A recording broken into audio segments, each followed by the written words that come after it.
Assalamualaikum. Waalaikumsalam warahmatullahi wabarakatuh. Gimana kabarnya anak-anak? Sehat? Alhamdulillah sehat ya. Baik, sebelum kita ke pembelajaran, kita berdoa terlebih dahulu ya. Silakan KM untuk dipimpin doanya. Duduk siap. Siap. Sebelum belajar, mari kita berdoa. Berdoa dalam hati mulai. Berdoa selesai. Beri salam. Assalamualaikum warahmatullahi wabarakatuh. Baik anak-anak, kita absen dulu ya.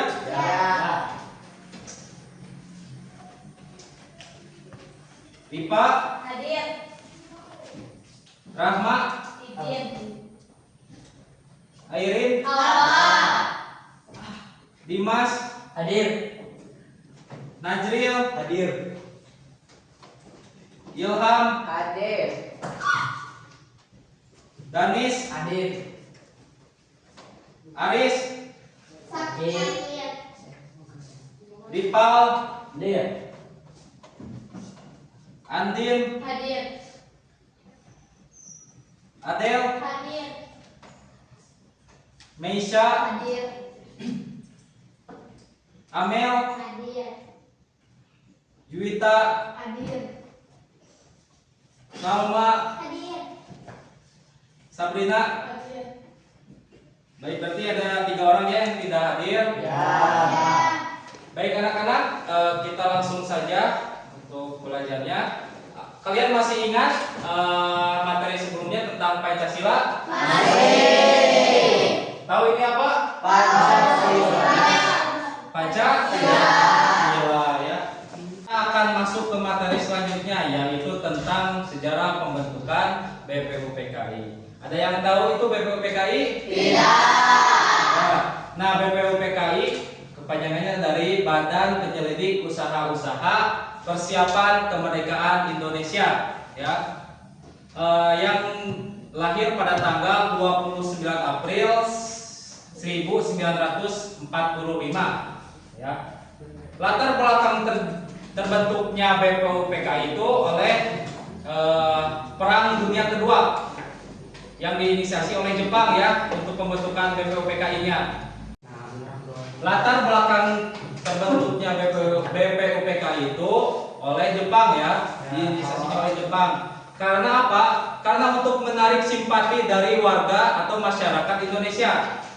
Kala itu Jepang sedang diambang kekalahan Perang Dunia Kedua, ya. Jadi Jepang menjanjikan perdamaian atau kemerdekaan kepada bangsa Indonesia. Saat itu bangsa Indonesia belum merdeka ya, masih dijajah. Ya, seperti itu. Jadi mereka datang ke sini menawarkan BPUPKI dan menjanjikan suatu kemerdekaan. Padahal dirinya sedang mencari simpati warga Indonesia ya. Seperti itu karena mereka diambang kekalahan ya, kekalahan Perang Dunia Kedua. Lahirnya BPUPKI itu pada tanggal 29 April 1945 dan ketuanya itu Dr. Rajiman Wedyo Diningrat ya. Tujuan pembentukan BPUPKI itu adalah untuk menyelidiki persiapan kemerdekaan Indonesia seperti apa? Seperti ekonomi, sistem politik, pemerintahan ya. Karena dalam suatu negara itu perlu sistem politiknya seperti apa ya? Apakah dia sistemnya demokrasi, kerajaan atau serikat? Harus jelas itu sistem politiknya apa. Terus ekonominya gimana? Apakah masih sangat tidak bisa untuk membangun suatu negara atau mendirikan suatu negara ya? Seperti itu. Jadi rumit ya untuk perjalanan membangun suatu negara, apalagi Indonesia yang sebelumnya dijajah oleh Belanda selama 350 tahun. Ya, Jadi tujuannya itu untuk menyelidiki apa aja nih yang harus dipersiapkan untuk kemerdekaan Indonesia yang dijanjikan oleh Jepang, seperti itu ya. Baik anak-anak, setelah Bapak menyampaikan materi tentang BPUPKI, apakah ada yang ingin ditanyakan? Pak izin bertanya, Ya, silakan Dimas. apa hasil dari sidang BPUPKI tersebut? Oke, apa hasil sidang dari BPUPKI? Dalam BPUPKI itu terjadi 2 kali sidang, ya. Yang pertama itu tanggal 29 Mei sampai 1 Juni, membahas tentang dasar negara. Tahu kan dasar negara apa? Tahu. Apa? Pancasila. Kalian tahu isi Pancasila ada berapa? 5. Coba sebutkan. Yang pertama, Ketuhanan yang Maha Esa.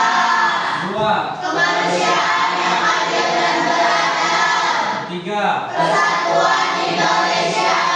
4, Kerakyatan yang dipimpin oleh 5 kebijaksanaan dalam permusyawaratan perwakilan. 5. Keadilan sosial bagi seluruh rakyat Indonesia. Oke, bagus ya, udah pada tahu ya untuk Pancasila. Tahu. Oh ya. Kalian tahu siapa yang mengusulkan itu dasar negara, ada siapa saja? Yang mengusulkan dasar negara itu ada 3 orang, tokoh utamanya itu ada 3 orang. Yang pertama itu Mr. Muhammad Yamin, terus Mr. Soekarno, dan yang terakhir Soekarno ya. Dan itulah hasil untuk sidang yang pertama ya, dari tanggal 29 Mei sampai 1 Juni 1945. Dan untuk sidang keduanya itu pada tanggal 10 Juli sampai 17 Juli, berarti 7 hari ya. Nah, dalam sidang tersebut itu membahas tentang bentuk negara ya, terus rancangan undang-undang dasar, terus sistem perekonomian dan kesehatan ya. Itu beberapa, itu 2 hasil dari sidang BPUPKI tersebut, seperti itu. Baik, setelah Bapak menyampaikan materi tentang BPUPKI, Bapak mau menanyakan beberapa hal ya. Yang pertama, siapa yang membentuk BPUPKI? Pak izin. Silakan Andin. Jepang. Kenapa Jepang membentuk BPUPKI, Andin? Untuk mendapatkan dukungan dari bangsa Indonesia. Pada saat itu Jepang sedang mengalami kesulitan dalam Perang Dunia Kedua dan membutuhkan bantuan dari Indonesia. Oke, bagus. Beri tepuk tangan dulu. Untuk pertanyaan selanjutnya, Bapak mau menanyakan siapa ketua BPUPKI? Ya, silakan Sabrina. Ya, siap, bagus sekali. Beri tepuk tangan. Oke, ya bagus sekali ya. Nah, setelah tadi Bapak menyampaikan pertanyaan, memberikan materi, kalian juga bertanya. Nah, sekarang kita simpulkan untuk materi tentang sejarah pembentukan BPUPKI ya. Jadi poinnya itu latar belakang terbentuknya BPUPKI itu karena karena Jepang menjanjikan kemerdekaan pada Indonesia. Padahal Jepang itu ingin menarik simpati ya bangsa Indonesia karena Jepang itu sedang diambang kekalahan Perang Dunia. Ya, jadi pada tahun 45 itu sedang terjadi Perang Dunia Kedua ya, seperti itu. Jadi bangsa Jepang itu ingin menarik simpati dari bangsa Indonesia. Ya, seperti itu. Padahal tidak ada niatan Jepang ingin memerdekakan Indonesia, itu tidak ada ya. Cuma hanya kebohongan ya, seperti itu. Untuk tujuan pembentukan BPUPKI ini adalah untuk mempelajari dan menyelidiki hal-hal penting menyangkut pembentukan negara Indonesia seperti politik, ekonomi, tata pemerintahan dan lain-lain ya. Dalam BPU tadi kan sudah disampaikan ya, ada 2 kali sidang ya. Ya, ada yang membahas tentang dasar negara, bentuk negara, ya, sistem politik, ekonomi, seperti itu ya. Dan tokoh-tokoh yang terlibat dalam pembentukan perancangan Undang-Undang Dasar BPUPK itu kan kalian tadi udah dengar ya, udah Bapak sampaikan. Untuk ketuanya itu Dr. Rajiman Medio Diningrat. Terus untuk perumus Pancasila ada Mr. Muhammad Yamin, Mr. Supomo, dan Insinyur Soekarno ya, seperti itu. Untuk sekarang Bapak akan memberikan soal ya, nanti kalian kerjakan di rumah. Pertanyaannya itu seperti ini. Mengapa pembentukan BPUPKI dianggap sebagai bagian penting dalam sejarah kemerdekaan Indonesia? Baik anak-anak, itu saja untuk pembelajaran hari ini tentang sejarah pembentukan BPUPKI. Semoga apa yang Bapak sampaikan tadi tentang BPUPKI bisa menambah ilmu kalian dan wawasan kalian tentang sejarah kemerdekaan Malaysia. Dan takutnya nanti kalian ditanya di jalan ya sama polisi misal tentang siapa perumus Pancasila. Kan sekarang udah tahu ya, siapa perumus Pancasila, ada berapa orang? Ada berapa orang tadi? Tiga.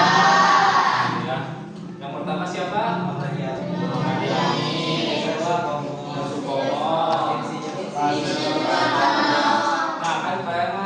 kalian sekarang kan udah tahu nih siapa perumus Pancasila. Jadi itu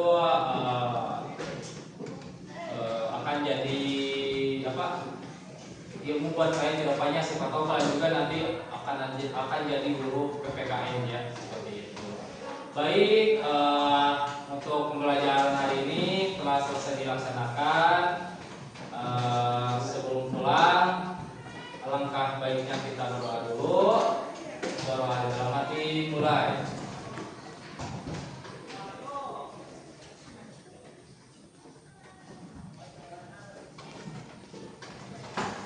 Doa selesai ya. Terima kasih untuk hari ini. Assalamualaikum warahmatullahi wabarakatuh.